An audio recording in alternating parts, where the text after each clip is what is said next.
शरीर के किन्हीं केंद्रों पर आत्मा का संपर्क है, उसी से जीवन है। शरीर के किन्हीं केंद्रों से आत्मा निकटतम रूप से संबंधित है, वहीं से जीवन की धारा शरीर में प्रवाहित होती है। आत्मा और शरीर के संपर्क के जो केंद्र हैं, जो स्थल हैं, जिस साधक को उन स्थलों का कोई ख्याल नहीं है, वो कभी भी आत्मा को उपलब्ध नहीं हो सकता है। अगर मैं आपसे पूछूं कि आपके शरीर में सर्वाधिक महत्वपूर्ण केंद्र और स्थल क्या है, तो शायद आप अपने सिर की तरफ हाथ उठाएं। मनुष्य की गलत शिक्षा ने मनुष्य के शरीर में केवल सिर को ही सर्वाधिक महत्वपूर्ण बना दिया है। सिर मनुष्य के जीवन धारा का सर्वाधिक महत्वपूर्ण केंद्र नहीं है। मस्तिष्क मनुष्य की जीवन धारा का सर्वाधिक महत्वपूर्ण केंद्र नहीं है। जैसे हम किसी पौधे के पास जाएं और पूछें कि पौधे में सर्वाधिक महत्वपूर्ण और जीवंत क्या है, तो ऊपर ही फूल दिखाई पड़ जाएंगे और कोई भी कह देगा कि ये फूल ही सर्वाधिक महत्वपूर्ण है। फूल सर्वाधिक महत्वपूर्ण दिखाई पड़ते हैं, लेकिन सर्वाधिक महत्वपूर्ण फूल नहीं है। सर्वाधिक महत्वपूर्ण वे जड़ें हैं जो दिखाई नहीं पड़ती। मस्तिष्क मनुष्य के पौधे पे लगा हुआ फूल है, वो मनुष्य के शरीर की जड़ नहीं है। फूल सबसे बाद में आते हैं, अंतिम होते हैं। जड़ें सबसे प्रथम होती हैं, और अगर जड़ें भूल जाएं तो फूल कुम्हला जाएंगे। फूलों का अपना कोई जीवन नहीं होता। और अगर जड़ें संभाल ली जाएं तो फूल अपने आप संभल जाते हैं। उन्हें संभालने के लिए अलग से कोई आयोजन नहीं करना होता। लेकिन पौधे में देखने पर ऐसा लगेगा फूल सर्वाधिक महत्वपूर्ण है। ऐसे ही मनुष्य में भी लगता है कि मस्तिष्क सर्वाधिक महत्वपूर्ण है। मस्तिष्क अंतिम बात है मनुष्य के शरीर में। वो मनुष्य के शरीर की जड़ें नहीं, वो रूट्स नहीं। माओ से तंग ने अपने बचपन का एक संस्मरण लिखा है कि मैं छोटा था, मेरी माँ के झोपड़े के पास एक बड़ी सुंदर बगिया थी। वो बगिया इतनी सुंदर थी, उसमें ऐसे सुंदर फूल आते थे कि दूर दूर से लोग देखने आते थे। फिर मेरी माँ बूढ़ी हो गई और बीमार पड़ी। न तो वो अपनी बीमारी से चिंतित थी, न अपने बुढ़ापे से। उसकी चिंता एक ही थी कि उसकी बगिया का क्या होगा।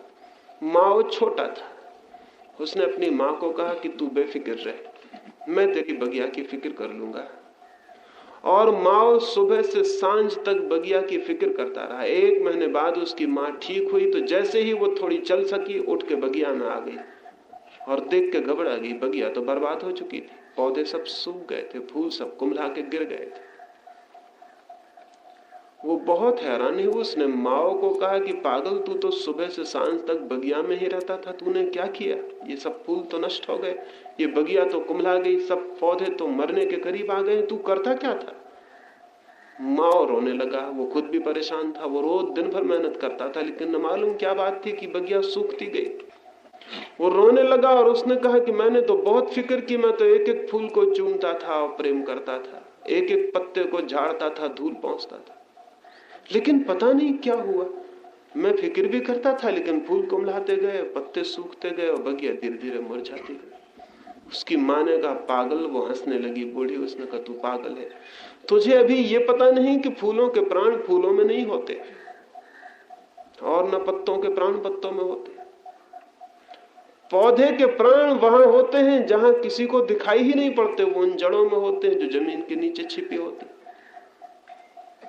और उन जड़ों की अगर कोई फिक्र ना करे तो फूल और पत्ते नहीं संभाले जा सकते। कितने ही चूमे जाएं, कितना ही उनको प्रेम किया जाए, कितनी उनकी धूल झाड़ी जाए, पौधा कुम्हला ही जाएगा।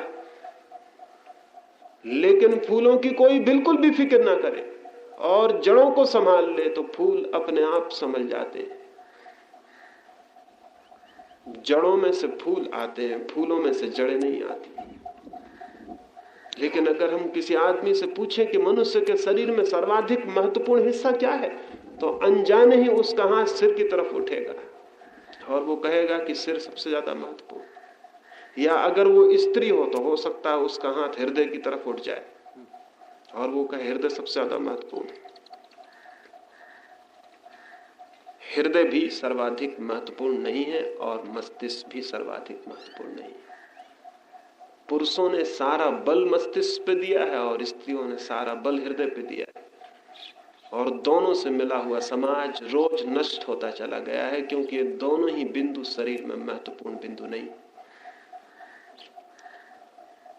ये दोनों ही बहुत बाद के विकास हैं।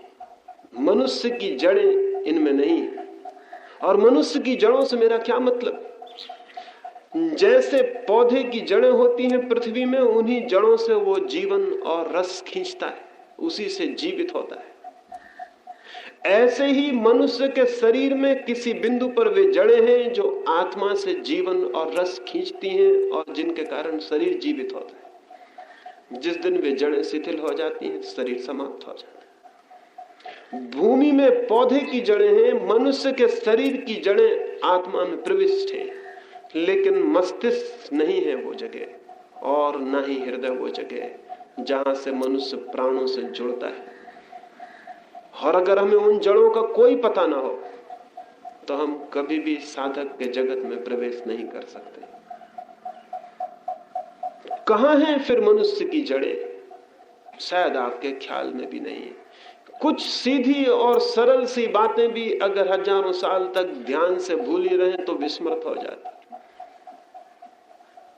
मां के पेट में बच्चा पैदा होता है, बड़ा होता है, तो मां से वो किस जगह से जुड़ा होता है? मस्तिष्क से या हृदय से? वो नाभि से जुड़ा होता है। जीवन की धारा उसे नाभि से उपलब्ध होती है। हृदय भी बाद में विकसित होता है, मस्तिष्क भी बाद में विकसित होता है। मां की जीवन धारा उसे नाभि से उपलब्ध होती है। मां के शरीर में बच्चे की जड़ें नाभि से फैली होती है। न केवल दूसरे मां के शरीर में उसकी जड़ें नाभि से फैली होती हैं, बल्कि स्वयं के प्राणों में भी उसकी जड़ें नाभि से ही फैली होती हैं। मनुष्य के शरीर में सर्वाधिक महत्वपूर्ण बिंदु नाभि है। उसके बाद हृदय विकसित होता है, उसके बाद मस्तिष्क विकसित होता है। ये बात की फैली हुई टहनियां हैं, इन पर फूल भी लगते हैं। मस्तिष्क पर ज्ञान के फूल लगते हैं, हृदय पर प्रेम के फूल लगते हैं। यही फूल हमें भुला लेते हैं और हमको लगता है कि यही फूल सब कुछ है। लेकिन जड़ें मनुष्य के शरीर की और प्राणों की नाभि में होती हैं। वहां कोई फूल नहीं रखते, वो बिल्कुल अदृश्य है, वो दिखाई भी नहीं पड़ती। लेकिन पिछले 5000 वर्षों में मनुष्य के जीवन में जो विकृति आई है वो इसी बात से आई है कि हमने सारा बल या तो मस्तिष्क पर दिया है या हृदय पर दिया है। हृदय पर भी बहुत कम बल दिया है, अधिक बल तो मस्तिष्क पर दिया है। बचपन से ही सारी शिक्षा मस्तिष्क की शिक्षा है। नाभि की तो दुनिया में किसी कोने में कहीं कोई शिक्षा नहीं, सारी मस्तिष्क की शिक्षा है। तो मस्तिष्क तो बड़ा होता चला जाता है और जड़ें छोटी होती चली जाती है। मस्तिष्क का फूल तो फिक्र करते हैं हम उसकी, वो भारी हो जाता है और जड़ें हमारी विलीन होती चली जाती है। फिर जीवन की धारा क्षीण बहने लगती है और आत्मा से हमारे संपर्क शिथिल हो जाते हैं। फिर धीरे धीरे तो हम उस जगह आ गए हैं कि आदमी ये भी कहने लगा है, कहां है आत्मा?